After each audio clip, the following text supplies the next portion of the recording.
C'est notre best-seller. C'est celle qu'on produit le plus. Enfin, c'est celle dont la production est la plus importante. C'est celle qui cote à 60 € quand on la laisse vieillir. Non, c'est pas celle-là.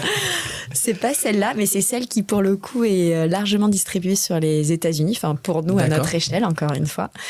Et ailleurs, enfin, sur l'export, c'est quand même une cuvée qui est assez importante. Et donc, les caprices, pour les caprices du temps. Ok.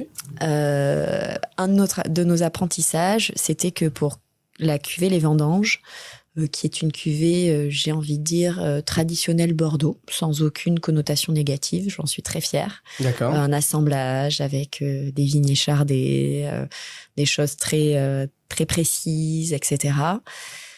Eh bien, sur un millésime comme 2013, par exemple, qui arrivait relativement vite, c'était notre 4e, Dame Nature, elle avait décidé que cette année-là, les fruits, ça allait être compliqué. Ok.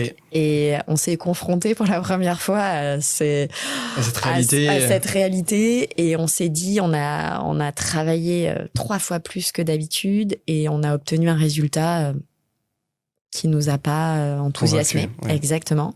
Donc on a dit, bien en fait, il y a des années, va falloir qu'on accepte de ne pas faire la grande cuvée parce que elle n'a pas la hauteur. Ouais, exactement.